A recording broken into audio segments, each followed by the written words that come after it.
कुछ इतिहास ग्रंथ और साहित्यिक रचनाएं बार बार इस सत्य को प्रमाणित करती हैं कि इतिहास और साहित्य को समकालीन होना होता है। भले ही इतिहास और साहित्य की विषय वस्तु अतीत पर आधारित हो, किंतु उनका लक्ष्य समकालीनता यानी वर्तमान और भविष्य के प्रश्नों को समाहित करना होता है।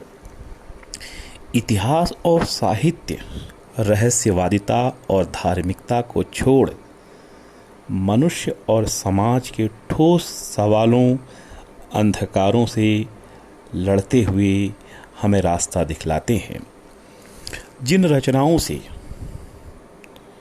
इतिहास और साहित्य की समकालीनता पर रोशनी पड़ती है, हिंदी साहित्य की एक ऐसी नाट्य रचना है जिसके लेखक धर्मवीर भारती हैं, जिसका रचनाकाल 1954 है, सितंबर 1954।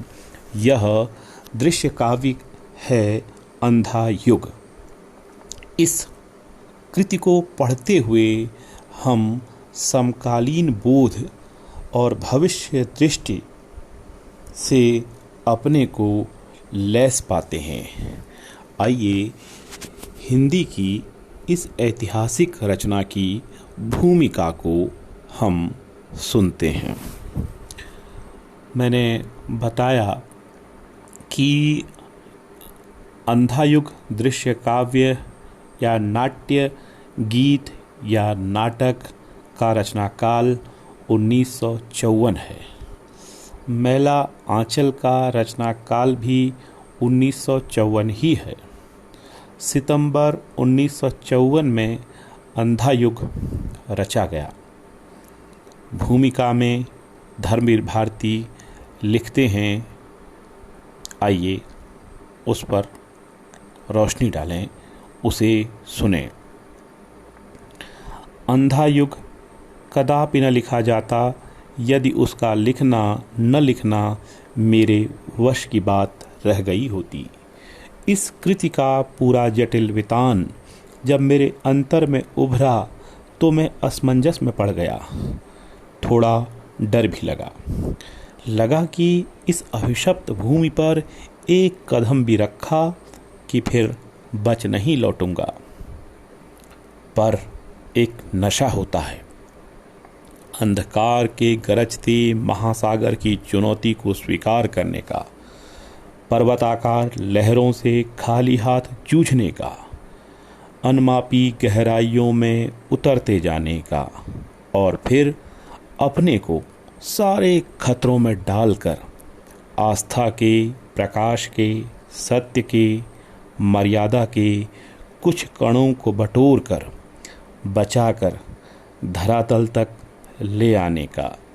इस नशे में इतनी गहरी वेदना और इतना तीखा सुख घुला मिला रहता है कि उसके आस्वादन के लिए मन बेबस हो उठता है। उसी की उपलब्धि के लिए यह कृति लिखी गई।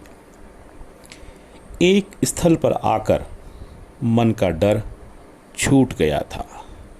कुंठा, निराशा, रक्तपात, प्रतिशोध, विकृति, कुरूपता, अंधापन, इनसे हिचकिचाना क्या? इन्हीं में तो सत्य के दुर्लभ कण छिपे हुए हैं। तो इनमें क्यों न निडर धंसूं? इनमें धंसकर भी मैं मर नहीं सकता। हम न मरें, मरी है संसारा। पर नहीं, संसार भी क्यों मरी? मैंने जब वेदना सबकी भोगी है तो जो सत्य पाया है वह अकेली मेरा कैसे हुआ? एक धरातल ऐसा भी होता है जहाँ निजी और व्यापक का बाह्य अंतर मिट जाता है। वे भिन्न नहीं रहते, कहियत भिन्न न भिन्न। यह तो व्यापक सत्य है। जिसकी निजी उपलब्धि मैंने की है।